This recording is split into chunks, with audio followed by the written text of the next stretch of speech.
দেখেন যে তাসকিন যেভাবে ক্যাপ্টেন্সি করেছেন বা ওদের ফরেন প্লেয়ার ছাড়া তারা খেলেছেন, আসলে এটাই আসলে ক্রিকেট। আপনার যখন একটা টিম টানা ৮টা ম্যাচ জিতে তারপর ৫টা দিন একটা ব্রেক হলে হয়তোবা সবাই আমরা ভেবেছি যে তারা হয়তোবা অতটা স্ট্রং টিম না, কিন্তু আমি সবসময় মনে করি যে প্রত্যেকটা টিমই বিপিএলে আপনি যদি দেখেন যে এই ৭টা টিম খেলছে, আমার চোখে আসলে লোকাল প্লেয়ার সবসময় ১৯-২০ আর কি, অত ডিফারেন্ট না।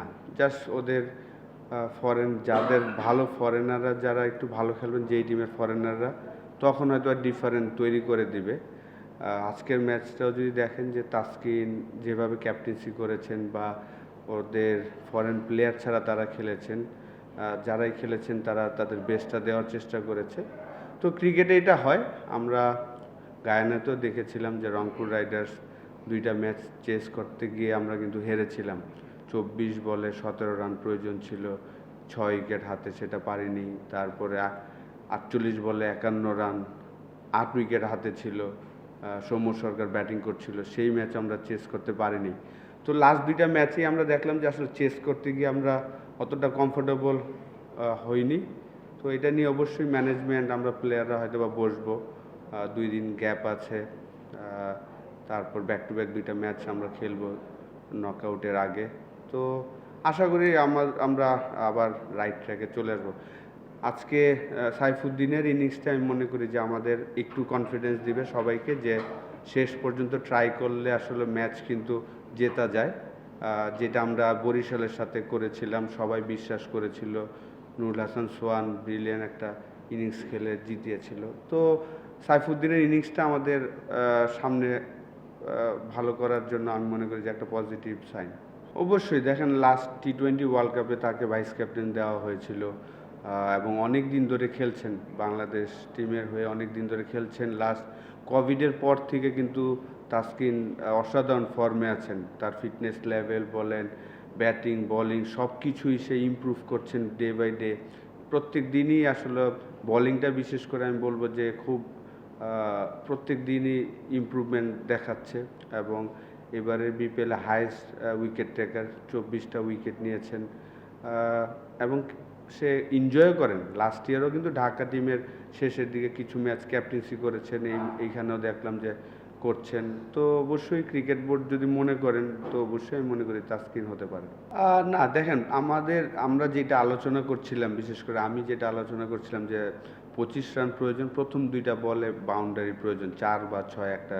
তো ব্যাক টু ব্যাক ২টা ৬ হওয়ার পরে আসলে আশা করেছিলাম যে হয়তোবা আমাদের পরেই আসবেন, কিন্তু আনলাকি যে পরের ২টা back to back say run নেয়নি। বিশেষ করে প্রথমটা নেয়নি, আমার কাছে মনে হয়েছে ঠিক আছে, সে হয়তোবা, আমি বিলিভ করছিলাম যে আকিবও ভালো মারতে পারে, কারণ প্র্যাকটিস সেশনে দেখেছিলাম সে চমৎকার মারতে পারে, সেই কারণে আমার বিলিভ ছিল।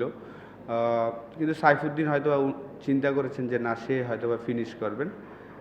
৫ নাম্বার বলটা আসলে যেই লেন্থে বল করেছেন সেখানে আসলে এটা ৬ মারার মতন বল ছিল না, সে ৪ মেরেছেন। এখন তো মনে হচ্ছে, আমার কাছে মনে হয় যে আজকে আমরা ম্যাচ হেরেছি সবারই দোষ। যদি আপনি শুধু ব্যাটসম্যানদের হয়তোবা আমরা বলবো যে ১২০ রান, কিন্তু এই উইকেটটা তো ইজি ছিল না, ডিফিকাল্ট উইকেট ছিল। মৃত্যুঞ্জয় অসাধারণ বল করেছেন ব্যাক অফ লেন্থে, এবং পেস বল করেছেন যে 145, এই পেসে এই ধরনের উইকেটে সাধারণত ব্যাটসম্যান যেই জায়গায় আশা করেছেন বাউন্সটা, তার থেকে ৪ আঙ্গুল একটু উপরে বলগুলা গিয়েছেন, সেই কারণে ব্যাটসম্যানরা টাইমিং করতে পারেনি। মৃত্যুঞ্জয়ের স্পেলটা, প্রথম স্পেলটা ৩ ওভারের যে স্পেল করেছেন ৪টা উইকেট, সেই জায়গায় আসলে গেম চেঞ্জ করে দিয়েছেন আমাদের। সাইফুদ্দিনের এখন এসে আসলে আমি ওইটা নিয়ে আসলে কোশ্চেন করতে চাই। অবশ্যই আমার কাছে মনে হয় যে আমাদের একটা সুযোগ ছিল যে তাদেরকে 90 বা 100-এর মধ্যে রাখা, যখন তাদের 74, 7 or 8 ছিল, সেই জায়গা থেকে তারা সানজামুল একটা ভালো একটা ইনিংস খেলেছেন, শেষ উইকেট পার্টনারশিপ একটা 30 রানের একটা পার্টনারশিপ মনে হয় করেছেন। সেই জায়গাটা আমাদের বলাররাও আসলে যে জায়গায় বল করা উচিত ছিল, আমার কাছে মনে হয় যে সেই জায়গাটা বল করতে পারেনি।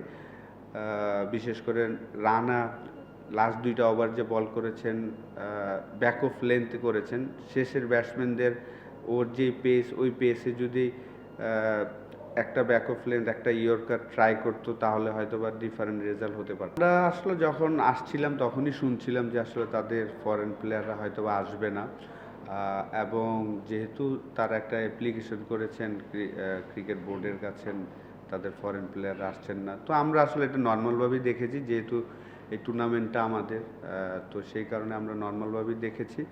এবং আমার কাছে যেটা মনে হয়েছে, আমি যখন বলছিলাম যে আসলে তাদের ফরেন প্লেয়ারদের থেকে তাদের লোকাল প্লেয়ারই বেটার ছিলেন, তো যাদের খেলায়নি তার থেকে যারা খেলেছেন তারাই আসলে এই টুর্নামেন্টে যদি দেখেন যে ম্যাক্সিমাম ফরেন প্লেয়ারের থেকে লোকাল প্লেয়ার যারা বসে থাকেন তারাই কিন্তু ভালো পারফর্মার আমার মনে হয়। তো সেই জায়গায় আমরা সতর্কই ছিলাম, কারণ আমরা জানি যে আমি সবসময় বলে আসি যে লোকাল প্লেয়ার সবাই আসলে 19-20 অতটা ডিফারেন্ট না। এবারে ফরেন প্লেয়ারও আপনি যদি দেখেন যে অতটা কোয়ালিটি ফরেনার কিন্তু খুব কমই এসেছে সব টিমে। ও তো আমাদের মেন প্লেয়ার, আসলে আমাদের মেন প্লেয়ার, গ্লোবাল টি20তে অসাধারণ খেলেছেন, প্রত্যেকটা ম্যাচই রান করেছেন, ফাইনালে চমৎকার একটা 86 রানের একটা ইনিংস ছিল। ওয়েস্ট ইন্ডিজের সাথেও ভালো খেলছিল, আনলাকি যে ইনজুর্ড হয়ে গিয়েছেন। তো ইনজুরির পরে লাস্ট কয়েকদিন আমাদের সাথে ট্রেনিং করেছেন, তো কয়েকটা ইনিংস তো লাগবে ডেফিনেটলি। আর আজকের উইকেটটাও কিন্তু অত ইজি ছিল না, শুরুতেই বলছিলাম যে এখানে নর্মাল যে বাউন্স সেইখান থেকে 4 আঙ্গুল বেশি বাউন্স করছিল, সেই কারণেই অ্যাডজাস্ট করাটা ডিফিকাল্ট ছিল। এবং ওপেনিং স্পেলটা অসাধারণ ছিল মৃত্যুঞ্জয়, তারাও তো এক্সপিরিয়েন্স, যেহেতু তারা জানে যে তার ফিঙ্গারের প্রবলেম আছে, তারা কিন্তু সব ব্যাক অফ লেন্থে বল করেছেন, হার্ড লাইনে বল করেছেন, তার জন্য ইজি ছিল না আজকের ইনিংসটা। অবশ্যই এত এক্সপিরিয়েন্স প্লেয়ার, আমরা তো আরও 2টা ম্যাচ বাকি আছে, আমি আশা করি যে 2টা ম্যাচে দুইটা আমরা দিনের বেলায় খেলবো 1:30টার দিকে, তো সেই সময় সে তার বেস্ট রিদমে চলে আসবে ইনশাল্লাহ।